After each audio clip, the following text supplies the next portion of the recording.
નમસ્કાર સાથીઓ, ગણેશભાઈ ઘાસકટા મહિધરપુરામાં અહીંયા કૈલાસ રેસિડેન્સીમાં આ એક દંપતીને મળવા આવ્યા છીએ. આ લોકોએ અમારી પાસેથી મેગ્નેટિક મેટ્રેસ ખરીદેલી છે. આ બંને લોકોને કંઈ ને કંઈ તકલીફ હતી, એમાં એમને ઇમ્પ્રુવમેન્ટ આવેલું છે. તો પહેલાં આપણે એમનો પરિચય લઈ લઈએ. કાકા, તમારું નામ શું છે?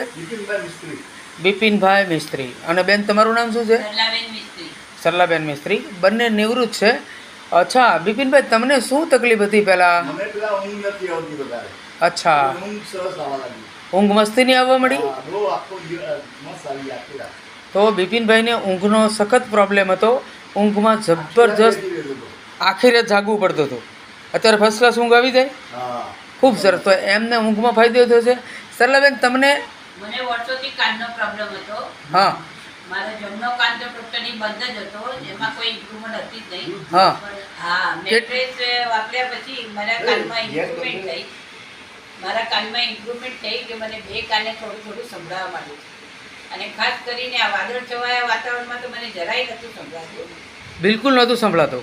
અચ્છા, તમને સરલાબેન આ કેટલા વર્ષથી સંભળાવવા માંડ્યું છે? તમને આ કાનમાં સંભળાવવાનો પ્રોબ્લેમ કેટલા વર્ષ જૂનો છે? લગભગ 5-6 વર્ષ જૂનો છે. 5-6 વર્ષ. ચોમાસાની અંદર તમને સંભળાવવાનો વધારે પ્રોબ્લેમ. આવો જ મારા કાન ગયેલા હોય. અને આ વખતે તમારે કાનમાં મારે કાનમાં ટોટલી રાહત થઈ ગઈ છે કે હું સામેવાળાને સાંભળી શકું છું. હા, અને કોઈ બી સ્પીકર ઉપર મૂકેલી વસ્તુ સાંભળી શકું.